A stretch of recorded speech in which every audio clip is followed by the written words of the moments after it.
Were you happy being an American? Not at all. I didn't consider myself as an American. I consider myself as an Afghan. And after September 11th?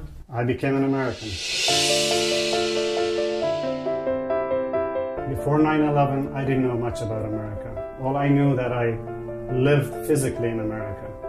Culturally, I was in my little bubble, so-called Afghan community. Everything was about Afghan. So I went with the flow.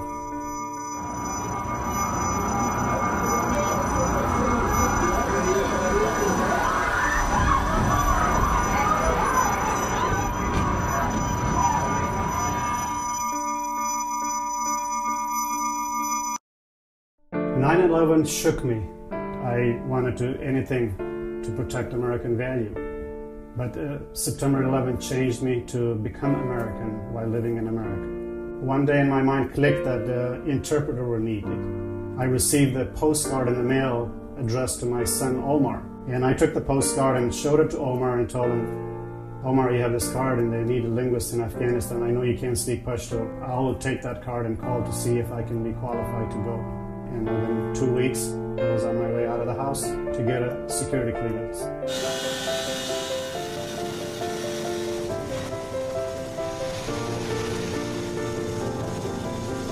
On the first mission, it was chaotic to me, not to the team. I was an interpreter and I was scared. A bullet was flying, soldier down, and I was scared to get out of there alive.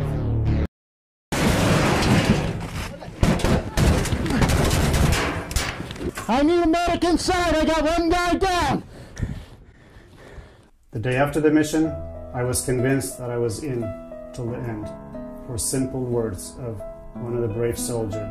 He took me in the Humvee and showed me the equipment. At the end, he says, Nas, you're not going to use all of this. You're only going to be using, if all 18 of us die, then you might use it.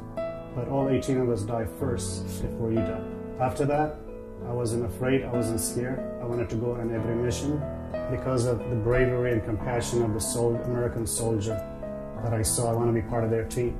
People dying in front of you, not just dying literally to pieces, it struck me very hard. I have PTSD upon my return back to the state. I didn't like civilian life. I didn't even like civilian for that matter. I just want to go back. While most people will not see it, that we are there in a war zone, good things are not happening. Believe me, I witnessed it. A good thing happened. To see a young 19-year-old soldier in Afghanistan when we went on combat mission, bullet flying, looking for bad guys. When he tells me, Nas, can I buy those kids some shoes? And that made me cry. That did make me cry because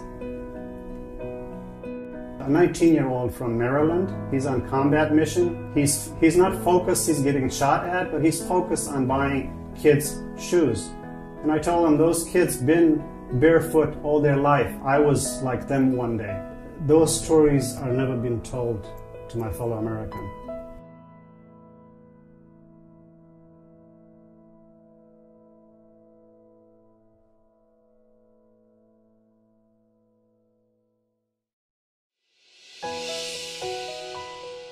I wrote it to tell the story of not only the American military who sacrificed so much for my native people, but for us Americans in general, or society in general.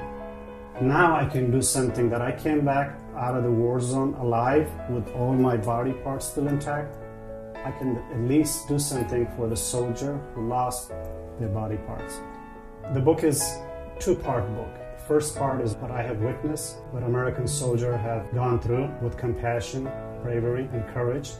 And the second part is for my fellow Americans to understand my native people as well, because they're also at the same time victims. The mission of my book is to donate 50,000 copies to raise $1 million. I go walk, knock on doors, talk to people. I tell my story in 30 seconds, mostly 1 minute, explain to them that what I'm trying to do is donating the book to anyone who is interested. In return, they write a check to the charity that I support, who are supporting our soldiers who are wounded in Afghanistan and Iraq. It makes me feel good that I'm doing something for someone.